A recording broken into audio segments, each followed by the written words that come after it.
दोस्तों, किसी ने सही कहा है कि आवाज ऊंची हो तो कुछ लोग सुनते हैं, लेकिन अगर बात ऊंची हो तो बहुत सारे लोग सुनते हैं। नमस्कार दोस्तों, एक छोटी सी कहानी। ये कहानी एक लड़के की 24 साल का लड़का जो सेठ के यहाँ पर नौकरी करता था। उसके माँ बाप इस दुनिया में नहीं थे।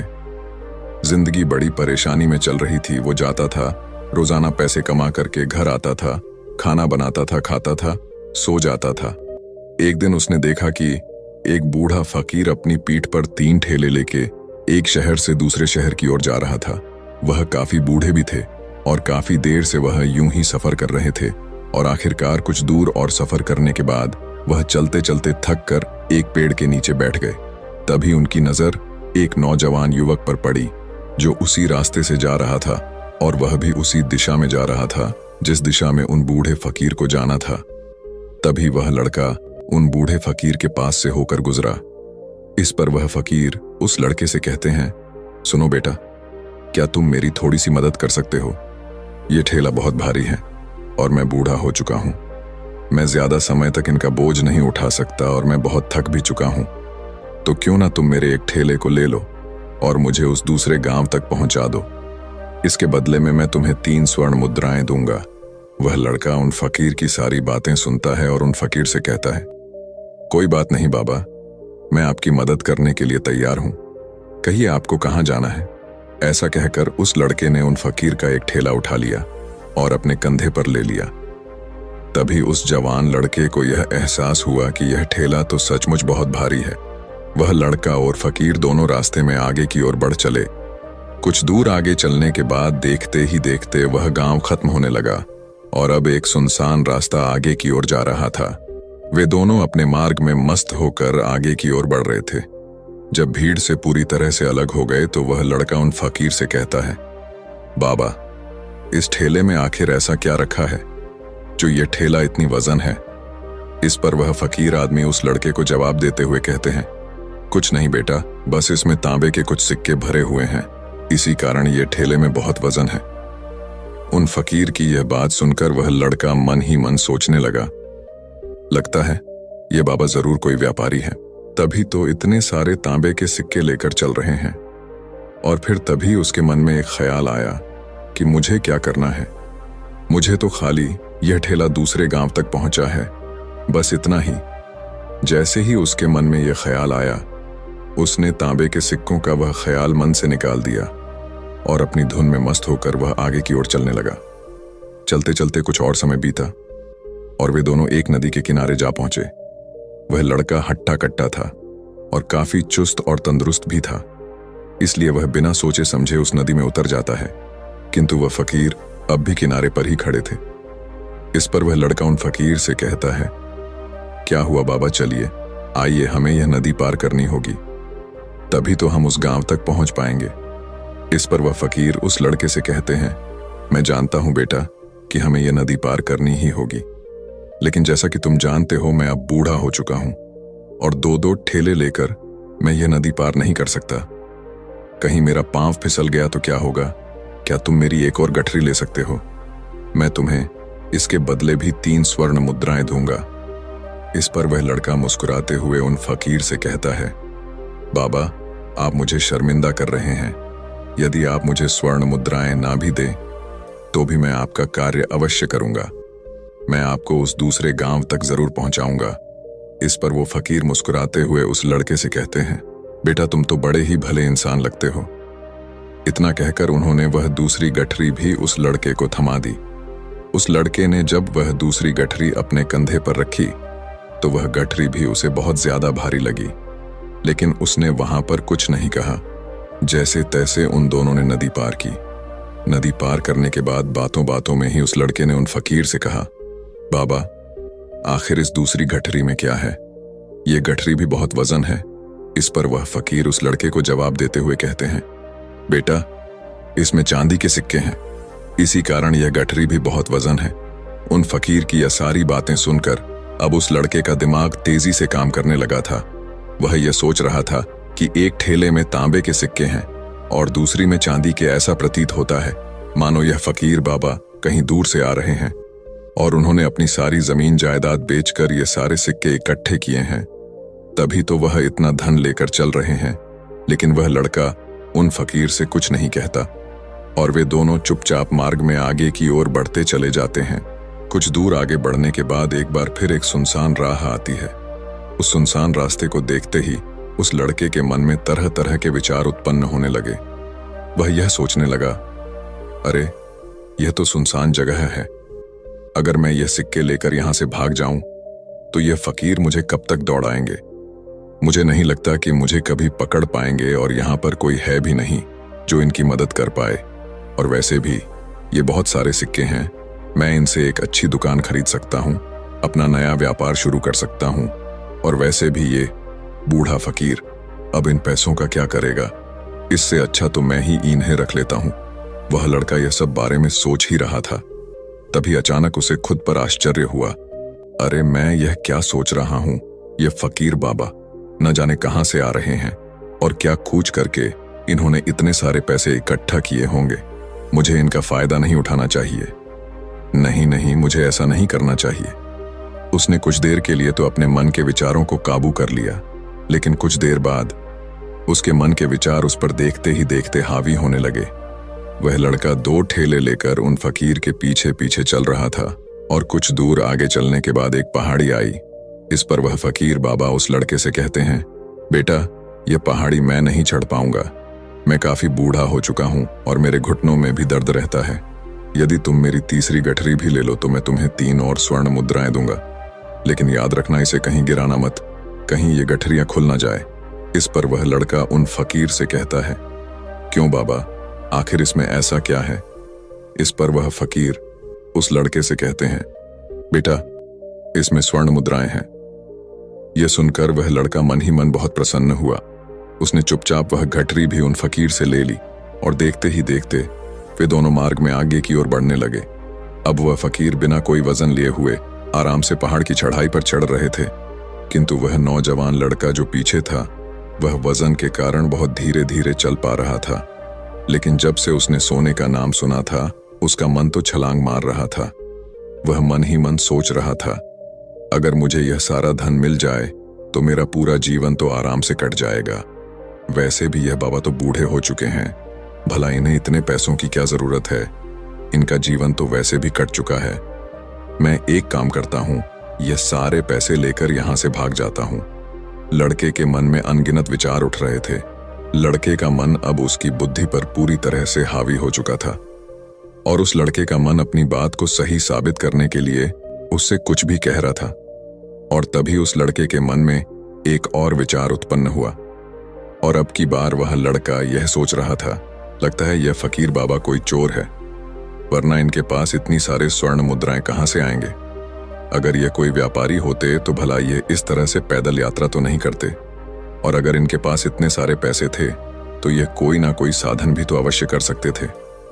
लगता है ये कोई चोर है और चोर से चोरी करने में भला क्या बुराई है।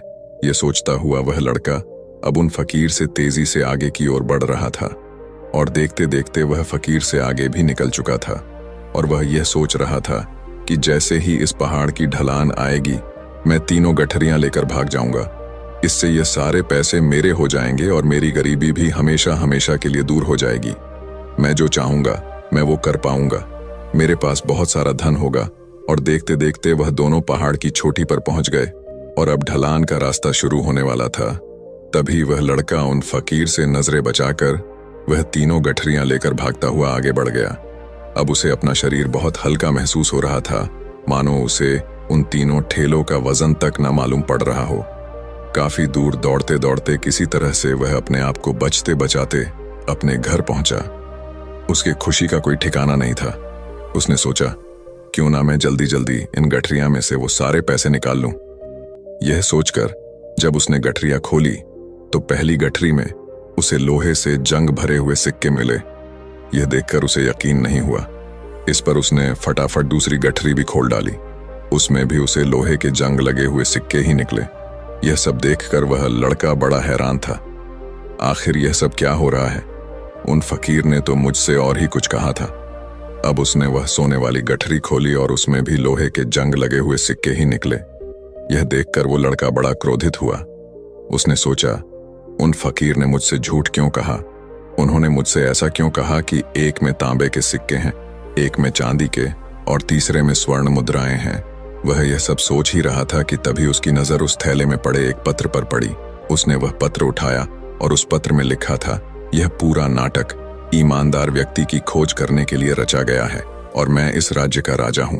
मेरी कोई संतान नहीं और इसीलिए मैंने यह षड्यंत्र रचा है ताकि मैं अपने राज्य में किसी एक ऐसे ईमानदार व्यक्ति की खोज कर सकूं जो मेरे बाद इस राज्य का राजा बन सके और इस राज्य भार को संभाल सके।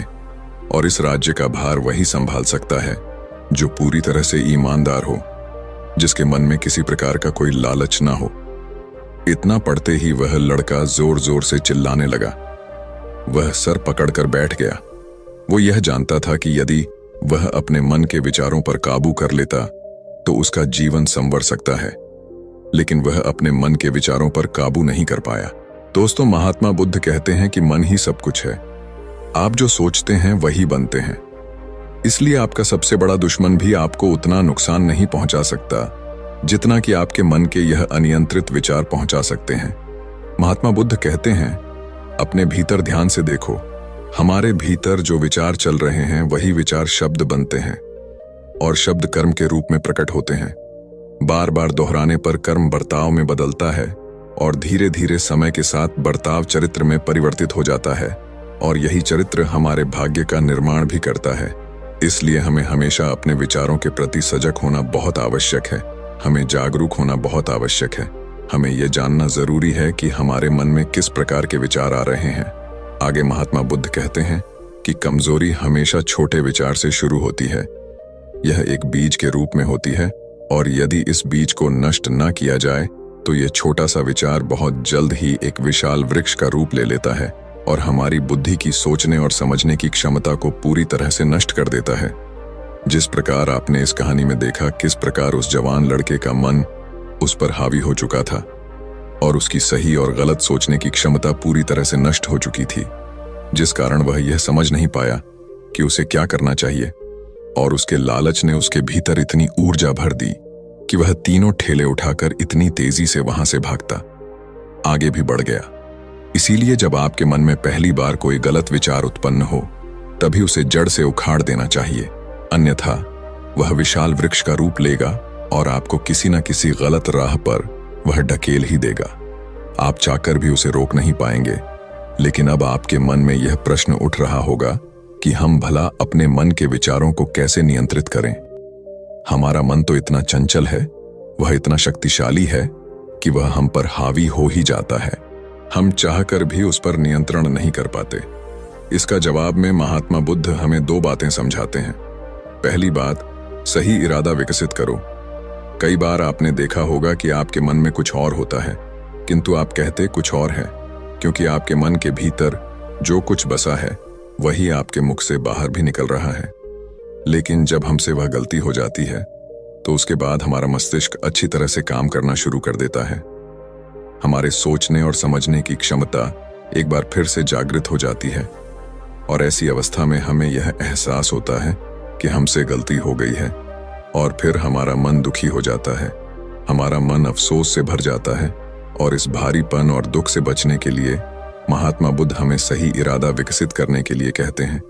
इसके लिए जब भी आप कोई कार्य करने जा रहे हो तो सबसे पहले आपको यह खुद से पूछना चाहिए कि जो कुछ भी मैं करने जा रहा हूं इसके पीछे मेरा इरादा क्या है। क्या मैं दूसरों को दुख पहुंचाना चाहता हूं या दूसरों को नीचा दिखाने जा रहा हूं या मुझे खुद को ऊपर उठाना है। खुद से सवाल कीजिए, खुद को जागृत कीजिए।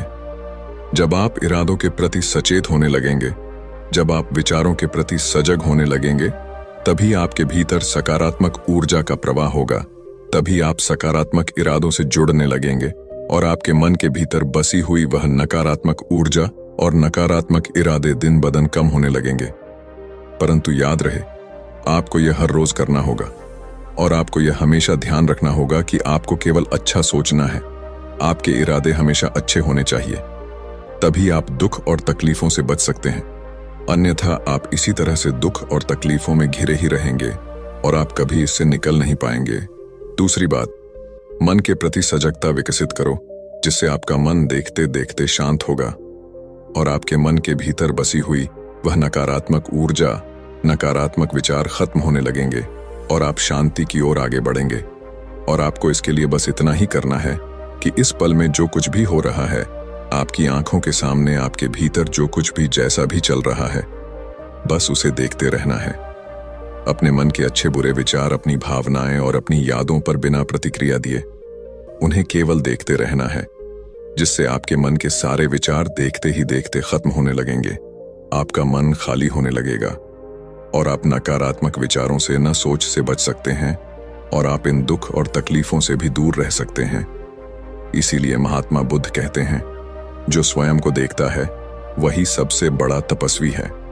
अर्थात जो अपने मन में चल रहे उन विचारों को बिना प्रतिक्रिया दिए हुए केवल देखता है और उन पर कोई भी प्रतिक्रिया नहीं करता, बस उन्हें देखता और समझता है, वास्तविकता में वही मन पर नियंत्रण भी कर सकता है और वही अपना जीवन सुखी और खुशहाली तौर पर जी सकता है। इसलिए यदि आप भी अपने जीवन को सुखी और खुशहाल बनाना चाहते हैं, तो आपको सबसे पहले अपने मन पर नियंत्रण साधना ही होगा। अपने मन को खाली करना ही होगा। अपने मन के विचारों के प्रति आपको सजग होना ही होगा। दोस्तों, उम्मीद है कि आपने आज की इस वीडियो से जरूर कुछ ना कुछ सीखा होगा। अगर आपको ये कहानी अच्छी लगी हो तो इस वीडियो को लाइक करें